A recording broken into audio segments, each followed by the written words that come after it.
Hello everyone, welcome to my YouTube channel RMC online तैयारी with Royal Group. इस video में देखेंगे हम लोग, ये है आपका साइंस का 10th का सेशन 2। जैसा कि इसका पहला जो पार्ट था आपका एमसीक्यू ऑब्जेक्टिव क्वेश्चन का, वो आपका पूरा हो चुका है, आप देख लिए होंगे। उसमें आपका फिजिक्स के, केमिस्ट्री के, बायोलॉजी के तीनों के प्रश्न क्या थे, समाहित थे।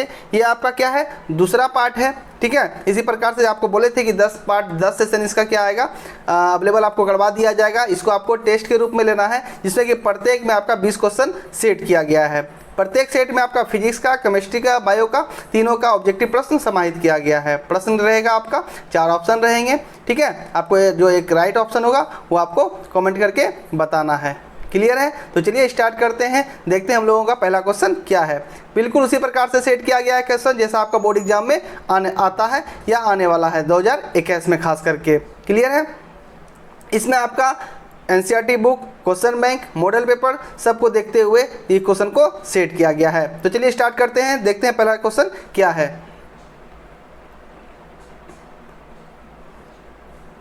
ये रहा आपके सामने पहला क्वेश्चन। पहला क्वेश्चन है, 2 समांतर समतल दर्पणों के बीच रखी वस्तु के मूलतः कितने प्रतिबिंब बन सकते हैं। जैसा कि आपको अगर पहला सेट पढ़े होंगे तो आपको ध्यान होगा, इसी से रिलेटेड क्या था आपका क्वेश्चन, उसमें भी था पहला नंबर। तो यहाँ पर भी समतल दर्पण से रिलेटेड है। क्या क्वेश्चन है, ध्यान से सुनिए और इसका आंसर दीजिए।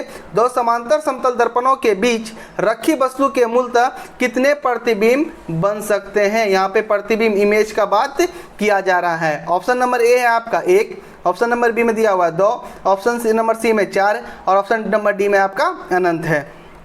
अगर कहाँ दैनिक जीवन में इस प्रश्न का बात किया जाए तो अक्सर आप सैलून गए होंगे, है ना, तो वहाँ पे देखे होंगे आप लोग 2 इमेज को क्या किया जाता है, समांतर पर, है ना, आपका पैरेलल इस प्रकार से रखा हुआ दिखेगा आपको, ठीक है। तो उसमें अगर आप इमेज को देखते हैं, है ना, फिगर को देखते हैं, प्रतिबिंब को देखते हैं, तो वहाँ पे फिगर क्या होगा, बनते ही जाएगा, ठीक ना, बनते ही जाएगा। तो बात करें इस क्वेश्चन का आंसर क्या होगा, तो यहाँ पे इसका आंसर होगा आपका अनंत, ठीक है। क्या आंसर होगा, अनंत। तो ध्यान रखिएगा, 2 समांतर समतल दर्पणों के बीच रखी वस्तुओं के मूलतः कितने प्रतिबिंब बन सकते हैं, अनंत।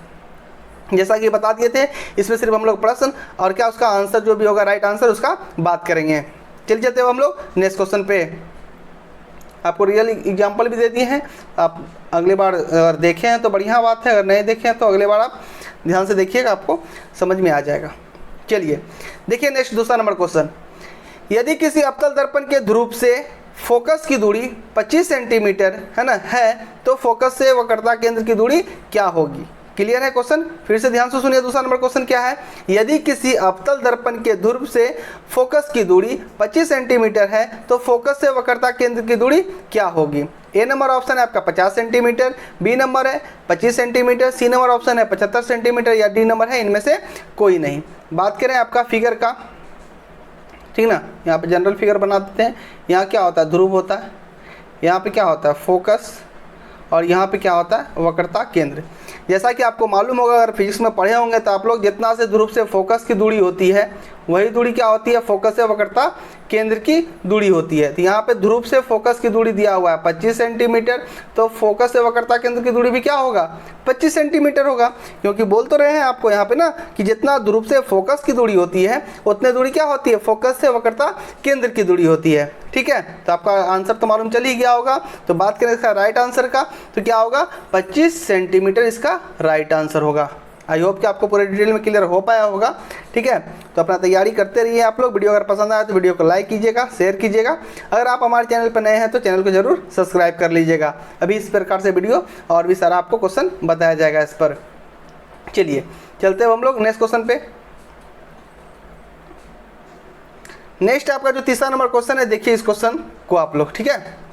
क्या क्वेश्चन है, हीरे का अपवर्तनांक, हीरे का अपवर्तनांक 2.4 है, ठीक है। हीरे का अपवर्तनांक कितना है, 2.4 है। हीरे में प्रकाश की चाल क्या होगी। जैसा कि आप लोग का ये क्वेश्चन भी इंपॉर्टेंट है आपका कि हीरे का अपवर्तनांक कितना होता है, तो 2.4 आपको ध्यान रखना है, ठीक है। ये भी क्वेश्चन अक्सर जो है बहुत बार पूछा गया है आपका। बोर्ड एग्जाम में। तो यहाँ पूछा जा रहा है हीरे में प्रकाश की चाल क्या होगी। ए नंबर ऑप्शन आपका 7.2 है ना, इंटू 10⁸ मीटर प्रति सेकेंड।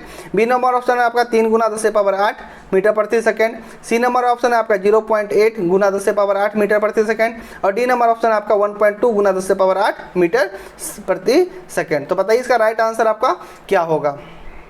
जैसा कि आपको बता दें कि आपको क्या करना है, इस वीडियो को टेस्ट के रूप में लेना है, देखना कि आपका तैयारी कहाँ तक और क्या हुआ है, क्लियर है। तो आप उस प्रकार से इसको हल कीजिएगा तो ज़्यादा बेटर रहेगा। तो जैसा कि क्वेश्चन है तीसरा नंबर, हीरे का अपवर्तनांक 2.4 होता है, ये भी आपको याद रखना है। और हीरे में प्रकाश की चाल क्या होगी, इसका राइट आंसर का बात करें, इसका राइट आंसर क्या होगा 1.2 गुना 10⁸ मीटर प्रति सेकेंड। क्लियर है। चलिए चलते हैं हम लोग नेक्स्ट क्वेश्चन पे। नेक्स्ट आ गया आपका चौथा नंबर क्वेश्चन, क्या है, लेंस की क्षमता का एसआई मात्रक क्या होता है। बहुत बार एग्जाम में पूछा गया है, ठीक है ना, लेकिन आपका यहाँ पे क्या है, ऑप्शन चेंज है, ठीक ना। लेंस की क्षमता का एसआई मात्रक आप लोग डायोप्टर याद किए होंगे, लेकिन यहाँ पे डायोप्टर नहीं है। तो क्या क्या ऑप्शन में है आपको चलिए बता देते हैं। ए नंबर ऑप्शन है आपका सेंटीमीटर, है ना, सीएम। बी नंबर आपका है क्या, सेंटीमीटर इनवर्स यानी कि सीएम पर पावर क्या -1। यहाँ पे क्या है आपका मीटर इनवर्स यानी मीटर पर पावर क्या -1। और डी नंबर ऑप्शन है आपका सिर्फ मीटर यानी कि एम। तो बताइए इसमें से चारों में से क्या आपका राइट आंसर होगा। जो स्टूडेंट टेलीग्राम से नहीं जुड़े हैं वो टेलीग्राम से जुड़ जाइए, वहाँ पे आपको फ्री में एनसीईआरटी बुक हाईलाइट पॉइंट के साथ ही बहुत सारे बुकों का मोस्ट इंपॉर्टेंट सब एमसीक्यू आपका ऑब्जेक्टिव सभी का पीडीएफ वहाँ पे अवेलेबल करवा दिया गया है। साथ ही वीडियो का लिंक भी आपको वहाँ से मिल जाएगा। क्लियर है। तो टेलीग्राम से जुड़ जाइए, वहाँ पर आपको बहुत चीज़ पीडीएफ वगैरह बुक वगैरह सब आपको फ्री में अवेलेबल करवा दिया जाएगा। जो वीडियो का भी पीडीएफ होता है वहाँ पर अपलोड कर दिया जाता है। क्लियर है। अगर नहीं मिलेगा तो आपको कमेंट करके जरूर बताइएगा, आपका हेल्प पूरा किया जाएगा। चलिए तो बताइए इसका आंसर क्या होगा। लेंस की क्षमता का एसआई मात्रक क्या है। तो याद रखिएगा लेंस की क्षमता का एसआई मात्रक जो है फोकस दूरी का जो मात्रक होता है यानी कि मीटर, उसका इन्वर्स होता है, उल्टा होता है यानी कि मीटर इन्वर्स होगा। क्लियर है। ठीक है। यहाँ पे तो आंसर आपका मीटर इन्वर्स हो जाएगा ऑप्शन के अनुसार। ठीक है। अगर मीटर इन्वर्स ऑप्शन में नहीं रहा तो क्या करना है, आपका आंसर लगाना है डायोप्टर। क्लियर है। तो डायोप्टर या मीटर इन्वर्स दोनों में से आपका जो रहेगा ऑप्शन में उसको आपको टिक करना है। चलिए चलते हैं हम लोग नेक्स्ट क्वेश्चन पे। बहुत इंपॉर्टेंट क्वेश्चन है आपका, देख लीजिए। चंद्रमा पर खड़े अंतरिक्ष यात्री को, 5वां नंबर क्वेश्चन है आपका, चंद्रमा पर खड़े अंतरिक्ष यात्री को आकाश कैसा प्रतीत होता है। कहने का मतलब चंद्रमा पर खड़े जो अंतरिक्ष यात्री है ना, उसको आकाश किस प्रकार से मतलब दिखता है। ऑप्शन नंबर ए है आपका नीला, बी नंबर ऑप्शन है उजला, सी नंबर ऑप्शन है लाल, या आपका डी नंबर ऑप्शन है क्या, काला। ठीक है। यहाँ पर डी नंबर ऑप्शन है, ध्यान रखिएगा। डी नंबर ऑप्शन क्या है, काला। तो आपको बताना है क्या होगा इसका राइट आंसर। तो बात करें इसका राइट आंसर का तो क्या होगा, ऑप्शन नंबर डी, काला। ठीक ना। तो चंद्रमा पर खड़े अंतरिक्ष यात्री को आकाश कैसा प्रतीत होता है, काला प्रतीत होता है, आपको ध्यान रखना है। चलिए चलते हैं हम लोग नेक्स्ट क्वेश्चन। देखिए सभी क्वेश्चन इंपॉर्टेंट हैं। ठीक है। सभी को आपको ध्यानपूर्वक क्या करना है, पहले तो टेस्ट के रूप में आपको सबका सॉल्यूशन करना है, आंसर बताना है, उसके बाद ठीक ना जो आपको नहीं आया उसको क्या करना है, डिटेल में इसको बारे में जानकारी आपको इकट्ठा करना है। 6वां नंबर क्वेश्चन है आपका, विद्युत धारा की प्रबलता को नापने के लिए किसका उपयोग किया जाता है। क्या क्वेश्चन है, विद्युत धारा की प्रबलता को मापने के लिए किसका उपयोग किया जाता है। ऑप्शन नंबर ए है एमीटर, ऑप्शन नंबर बी है voltmeter, option number C है आपका क्या, वोल्ट मीटर। यहाँ पे 2 बार ऑप्शन में आपका लिखा गया है। ठीक है। तो ध्यान रखिएगा। और वोल्टामीटर लिखा हुआ है, ठीक है, यहाँ पे वोल्टामीटर वोल्ट मीटर लिखा हुआ है। क्लियर है। और डी नंबर ऑप्शन है आपका कोई नहीं इनमें से। तो बात करें विद्युत धारा की प्रबलता को नापने के लिए किसका उपयोग किया जाता है, तो इसका राइट आंसर क्या होगा, ए मीटर। इसका राइट आंसर क्या हो जाएगा, ए नंबर ऑप्शन आपका ए मीटर इसका राइट आंसर हो जाएगा। ध्यान रखिएगा। ठीक है कि विद्युत धारा की प्रबलता को नापने के लिए किसका उपयोग किया जाता है, तो ए मीटर का। चलिए चलते हैं हम लोग नेक्स्ट क्वेश्चन पे। चलिए दीजिए इसका आंसर। देखिए क्वेश्चन क्या है। क्वेश्चन है आपका 7वां नंबर, विद्युत चुंबक बनाने में प्रायः किस पदार्थ के छड़ का उपयोग किया जाता है। चलिए क्वेश्चन का आंसर दीजिएगा। विद्युत चुंबक बनाने में प्रायः किस पदार्थ के छड़ का उपयोग किया जाता है। ठीक है। ऑप्शन नंबर ए है आपका नरम लोहा, ऑप्शन नंबर बी है आपका पीतल, ऑप्शन नंबर सी है इस्पात, और ऑप्शन नंबर डी है आपका इनमें से कोई नहीं। ठीक है। प्रत्येक क्वेश्चन आप एक बार ना हो तो वीडियो को दोबारा देखें, 3 बार देखें, आपको आसानी से सभी क्वेश्चन ऐसे ही याद हो जाएंगे, कहीं आपको रटने की जरूरत नहीं पड़ने वाला है। सब क्वेश्चन आपके माइंड में इसी प्रकार से सेट हो जाएंगे। ठीक है, तो विद्युत चुंबक बनाने में प्राय किस पदार्थ के छड़ का उपयोग किया जाता है? इसका राइट आंसर का बात करें तो ऑप्शन नंबर ए होगा आपका नरम लोहा। ठीक ना, आई होप कि आप पढ़े भी होंगे। ठीक है, अगर नहीं भी ध्यान है तो याद रखिएगा, विद्युत चुंबक बनाने में प्राय किस पदार्थ के छड़ का उपयोग किया जाता है? तो नरम लोहे का। ठीक है, चलिए चलते हैं हम लोग नेक्स्ट क्वेश्चन पे। ये रहा आपका 8वां नंबर क्वेश्चन। चलिए दीजिए इसका आंसर क्या है। कौन सा अधातु विद्युत का सुचालक है? यहाँ देखिए बहुत ही इंपॉर्टेंट क्वेश्चन है, एग्जाम में अक्सर ऐसा क्वेश्चन आपको देखने के लिए मिल जाता है। बहुत सारे एग्जाम में, जरूरी नहीं कि आपका बोर्ड एग्जाम 10th में वहीं पे आपको ऐसा क्वेश्चन देखने के लिए मिले, आगे भी किसी आपको कॉम्पिटिटिव एग्जाम में ऐसा क्वेश्चन देखने के लिए मिल जाएगा। कौन सा अधातु विद्युत का सुचालक है? ऑप्शन नंबर ए है सल्फर, ऑप्शन नंबर बी आपका ग्रेफाइट, और ऑप्शन नंबर सी है क्लोरीन, और ऑप्शन नंबर डी है आपका फास्फोरस। बताना है आपको कौन सा अधातु। देखिए अधातु में चालक और सुचालक तो पढ़े होंगे ना, विद्युत का चालन किस में होता है? जो आपका सुचालक होता है उसी में, कुचालक में नहीं होता है। तो यहाँ पे सभी क्या है आपके कुचालक ऑप्शन में दिए हुए हैं, लेकिन आपका जो बी नंबर ऑप्शन है ग्रेफाइट, ये एक अधातु है। ये क्या है? एक अधातु है, लेकिन इसमें क्या होता है? विद्युत का चालक मतलब क्या होता है। तो कौन सा अधातु विद्युत का सुचालक है? इसका राइट आंसर क्या होगा आपका? ग्रेफाइट। ठीक है, याद रखिएगा क्या आंसर होगा इसका? तो ग्रेफाइट इसका राइट आंसर होगा। चलिए चलते हैं हम लोग नेक्स्ट क्वेश्चन पे।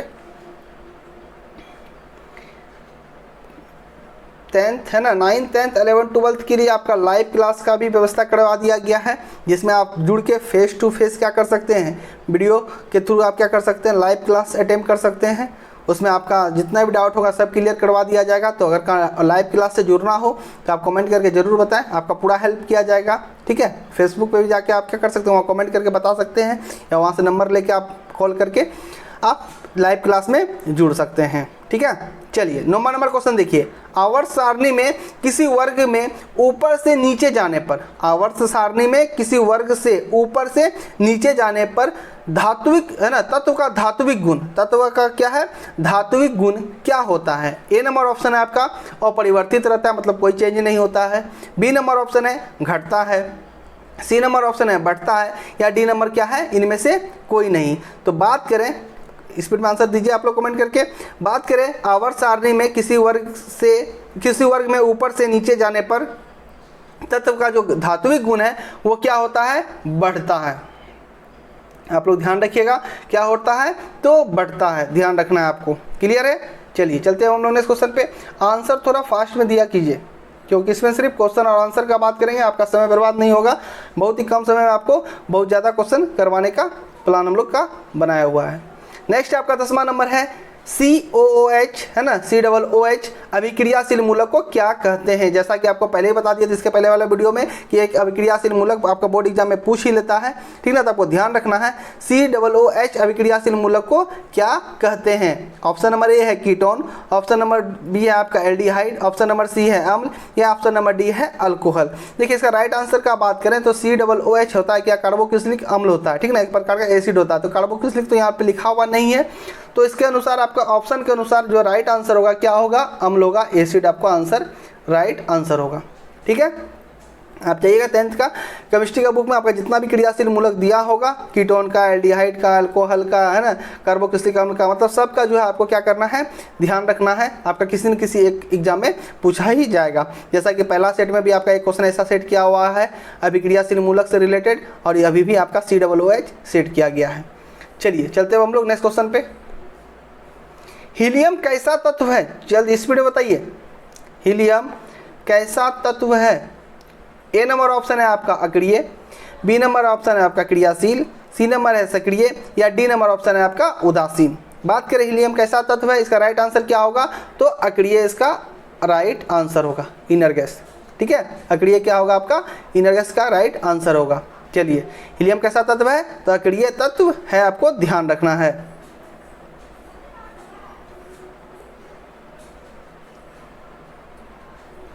बहुत ही आसान सा क्वेश्चन और बहुत ही कंफ्यूज होने वाला क्वेश्चन, जिससे विद्यार्थी अक्सर गलती कर देते हैं। आवर्त सारणी में कितने वर्ग हैं? देखिए 2 क्वेश्चन आवर्त सारणी से अक्सर इंपॉर्टेंट रहते हैं कि आवर्त सारणी केमिस्ट्री से क्वेश्चन है आपका आवर्त सारणी जो पीरियोडिक टेबल होता है उसमें आवर्त कितने होते हैं और वर्ग कितने होते हैं। ये क्वेश्चन आपका अक्सर पूछ ही लिया जाता है एग्जामिनेशन में, तो यहाँ पर भी सेट किया गया है आपका कि आवर्त सारणी में कितने वर्ग होते हैं। ऑप्शन नंबर ए आपको बताना है, देख लीजिए। ऑप्शन नंबर ए है 7, ऑप्शन नंबर बी है आपका 9, ऑप्शन नंबर सी है 8 और ऑप्शन नंबर डी है 18। ठीक है, ऑप्शन नंबर डी क्या है 18 है, बताना है। तो ध्यान रखिएगा, कमेंट करके जल्दी आंसर बताइए। ध्यान रखिएगा आप लोग कि आवर्त सारणी में, ठीक ना, आवर्त की जो पूछा जाए पीरियोडिक टेबल में पीरियड जो पूछा जाए वो कितने होते हैं 7 होते हैं। अगर कहाँ वर्ग पूछा जाए तो कितना होगा, ठीक ना, 18 होगा। क्या होगा आंसर, तो 18 इसका राइट आंसर होगा। क्लियर है। तो आवर्त सारणी में कितने वर्ग होते हैं, 18 वर्ग होते हैं, आपको ध्यान रखना है। चलिए चलते हैं हम लोग नेक्स्ट क्वेश्चन पे। नेक्स्ट है आपका 13वां नंबर क्वेश्चन क्या है, देखिए। जल का पीएच मान कितना होता है, जल यानी कि वाटर का पीएच मान कितना होता है। ऑप्शन नंबर ए कितना है 5, ऑप्शन नंबर बी कितना है 7, ऑप्शन नंबर डी क्या है आपका 3 है। ठीक ना, 5, 7, 8, 3 आपका क्या है दिया हुआ है ऑप्शन में। बताना आपका जल का पीएच मान कितना होता है ना। जैसा कि पीएच मान से रिलेटेड इसके पहले भी क्वेश्चन आपका सेट किया गया था उसमें, ठीक ना, उसमें पूछा गया था आपका पीएच मान। यहाँ पर उसी प्रकार से है, जल का पीएच मान कितना होता है, 5, 7, 8 या 3। तो बात करें ऑप्शन के अनुसार कि इसका राइट आंसर क्या होगा, तो जल का जो पीएच मान होगा, जल का जो पीएच मान हो जाएगा वो हो जाएगा आपका 7। क्या हो जाएगा, उसका मान कितना हो जाएगा 7 हो जाएगा। ठीक है, बात करें पीएच मान का, जल का खास करके 6.5 से लेके 8.5 के बीच में रहता है, लेकिन यहाँ पे दशमलव का तो कोई बात है ही नहीं। ठीक ना, यहाँ तो सिंपल सा दिया हुआ है 5, 7, 8, 3। तो इसके अनुसार आपको जो ऑप्शन राइट लगाना है, क्या लगाना है 7 आपको राइट आंसर होगा। जल का पीएच मान कितना होगा, तो यहाँ पे ऑप्शन के अनुसार 7 होगा। चलिए चलते हैं हम लोग नेक्स्ट क्वेश्चन पे। नेक्स्ट आ गया आपका, किसी पदार्थ से ऑक्सीजन का निष्कासन क्या कहलाता है। किसी पदार्थ से ऑक्सीजन का निष्कासन क्या कहलाता है। जल्दी कमेंट करके आंसर दीजिए आप कमेंट बॉक्स में। ए नंबर ऑप्शन है आपका ऑक्सीकरण, बी नंबर ऑप्शन है आपका अपकरण, सी नंबर ऑप्शन है संरक्षण और डी नंबर ऑप्शन है आपका कोई नहीं इनमें से। क्लियर है, चलिए जल्दी से आंसर बताइए। और कोई भी कंफ्यूजन हो कमेंट करके जरूर बताइएगा, आपका पूरा हेल्प किया जाएगा। कहीं भी कुछ प्रॉब्लम हो वीडियो में, ये क्वेश्चन आपको दिख नहीं रहा हो या ऑप्शन है इसका और कुछ चेंज हो, किसी प्रकार का भी कोई क्वेश्चन हो कमेंट करके बताइएगा जरूर, आपका पूरा हेल्प किया जाएगा। और ये आपका क्या है फ्री ऑफ कॉस्ट है यूट्यूब पे, लेकिन आपसे हम क्या करेंगे फीस लेंगे। क्या फीस में लेंगे, लाइक, सब्सक्राइब, शेयर। ठीक ना, ये तो आपको करना ही पड़ेगा। आपके लिए ही इतना मेहनत किया जा रहा है, पीडीएफ बनाया जा रहा है, क्वेश्चन सेट किया जा रहा है। तो आप अगर वीडियो देख रहे हैं, अगर आपसे कुछ फ़ायदा हो रहा है, आप कुछ सीख रहे हैं, ठीक है, तो आप ज़रूर वीडियो को लाइक करें और हमारे चैनल पर अगर नए हैं तो सब्सक्राइब करें। और जो भी अपने दोस्त हैं, मित्र हैं पढ़ने वाले, ठीक है ना, बोर्ड एग्जाम देने वाले, उसको ज़रूर शेयर करें। तो आपका जो क्वेश्चन है, किसी पदार्थ से ऑक्सीजन का निष्कासन क्या कहलाता है, इसका राइट आंसर का बात करें, इसका राइट आंसर क्या हो जाएगा, तो अपकरण, इसका बी नंबर ऑप्शन जो है क्या हो जाएगा, इसका राइट आंसर हो जाएगा। क्लियर है, चलिए चलते हैं हम लोग नेक्स्ट क्वेश्चन पे। चलिए नेक्स्ट आ गया आपका 15 नंबर क्वेश्चन। बहुत ही आपका समान सा और बहुत सी पूछा हुआ क्वेश्चन, रिपीटेड क्वेश्चन सब सेट किया गया है। इससे अगल बगल से ही क्वेश्चन आपका पूछा जाएगा। वन पारिस्थितिक तंत्र में हिरन होते हैं। ए नंबर ऑप्शन है आपका उत्पादक, बी नंबर है प्राथमिक उत्पाद उपभोक्ता, सी नंबर ऑप्शन है आपका द्वितीय उपभोक्ता या डी नंबर ऑप्शन आपका है तृतीय उपभोक्ता। आपको बताना है, ठीक ना। वन पारिस्थितिक तंत्र में हिरन होते हैं। चलिए जल्दी कमेंट करके आंसर बताइए स्पीड में। और आप लोग क्रैश कोर्स चल रहा है मैथ का भी, उसका भी लाभ उठाइए। उसमें भी आपका पूरा थ्योरी के साथ साथ नीचे से जीरो से एकदम हाई लेवल तक का उसमें क्रैश कोर्स चल रहा है, तो उसका भी आप लाभ उठाइए। उससे जुड़े रहिए आप लोग, लगातार वीडियो देखिए, आपका मैथ है ना क्या होगा, स्ट्रांग हो जाएगा। थोड़ा समय भी दीजिएगा उस पर, खुद से ही मेहनत कीजिएगा और बेहतर हो जाएगा। चलिए आंसर कमेंट कीजिए इसका। वन पारिस्थितिक तंत्र में हिरन होते हैं, क्या होते हैं, इसका राइट आंसर का बात करें तो प्राथमिक उपभोक्ता होते हैं। क्या होते हैं, प्राथमिक उपभोक्ता होते हैं। चलिए चलते हैं नेक्स्ट क्वेश्चन पे।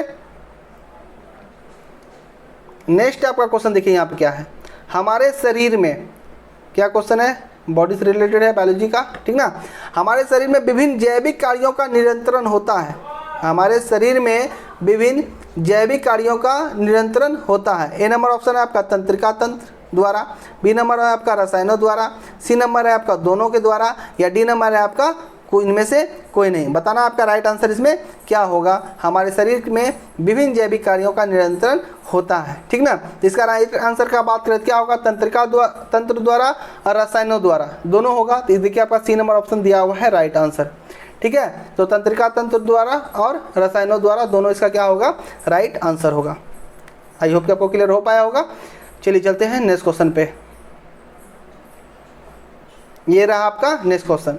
निम्नलिखित में से कौन एमिनो अम्ल के विखंडन से बनता है। क्या क्वेश्चन है आपका, निम्नलिखित में से कौन एमिनो अम्ल के विखंडन से बनता है। ए नंबर ऑप्शन है आपका carbon dioxide CO2, B number आपका कार्बन मोनोऑक्साइड यानी कि CO, सी नंबर आपका है अमोनिया यानी NH3 और डी नंबर है बी और सी दोनों। जल्दी आंसर कमेंट करके बताइए आप लोग, निम्नलिखित में से कौन एमिनो अम्ल के विखंडन से बनता है। इसका राइट आंसर का बात करें, इसका राइट आंसर क्या हो जाएगा, ऑप्शन नंबर डी बी और सी दोनों। बी और सी क्या हो जाएगा इसका राइट आंसर, दोनों, यानी कार्बन मोनोऑक्साइड CO और क्या हो जाएगा आपका अमोनिया यानी कि NH3, इस दोनों क्या हो जाएगा इसका राइट आंसर हो जाएगा। तो ध्यान रखना है कोई क्वेश्चन को। चलिए चलते हैं नेक्स्ट क्वेश्चन पे। नेक्स्ट आ गया आपका हृदय के वैष्णों का शिथिलन कहलाता है, ठीक ना। संकुचन अगर बोलेगा तो यहाँ पे चलिए पहले ऑप्शन बता दें आपको, हृदय के वैष्णों का शिथिलन कहलाता है। ए नंबर ऑप्शन है आपका सिस्टोल, बी नंबर ऑप्शन है डायस्टोल है आपका, सी नंबर ऑप्शन है आपका हृदय संकुचन और डी नंबर आपका तालबद्ध संकुचन है ना।